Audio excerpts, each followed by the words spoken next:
حمزہ کی بھابھی علیزے کا اس گھر میں آنا اور اس گھر میں رہنا ہرگز برداشت نہیں کرتی۔ وہ پہلے دن سے ہی اس کوشش میں ہوتی ہے کہ وہ کسی نہ کسی طرح علیزے کو اس گھر سے دوبارہ واپس نکال پائے۔ فی الحال اس کی یہ کوشش حمزہ ناکام کر رہا ہے۔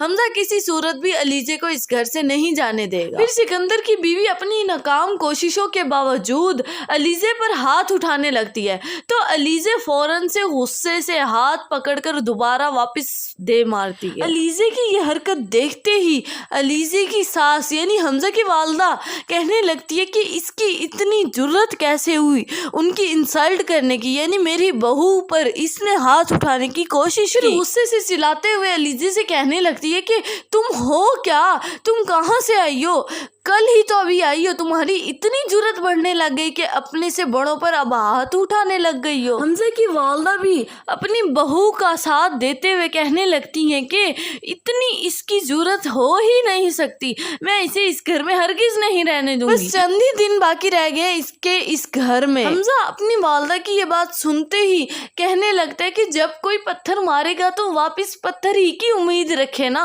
پھول کی کیوں رکھتا ہے۔ ہر کسی کو اپنی رسپیکٹ عزیز ہوتی ہے، میں کبھی بھی علیزے کا ساتھ نہیں چھوڑوں گا کسی کی باتوں میں آ کر، یہ سب کی بھول ہے۔ حمزہ یہ بات کہتے ہی اپنی بیوی علیزے کا ہاتھ پکڑ کر کھانے کی ٹیبل سے غصے سے اٹھ کر چلا جاتا ہے۔ کیونکہ ناظرین، حمزہ کے لیے سب سے امپورٹنٹ اس کی بیوی کی سیلف رسپیکٹ ہوتی ہے۔ وہ اپنی فیملی کو اتنی اہمیت نہیں دیتا اور وہ ان کی چالاکیاں اچھے سے سمجھ چکا ہوتا ہے۔ حمزہ کی فیملی حمزہ کو جتنا بھی بہکانے کی کوشش کر رہی ہے لیکن حمزہ ان کی کوششیں ناکام کر رہا ہے۔ سو ویورز، آپ کی کیا رائے ہے کہ حمزہ کی فیملی حمزہ اور علیزے کو علیحدہ کرنے میں اپنی پوری کوشش کرنے میں کامیابی حاصل کر پائے گی؟ اپنی قیمتی رائے سے آگاہ کرنا مت بھولیے گا نیچے کامنٹ سیکشن میں۔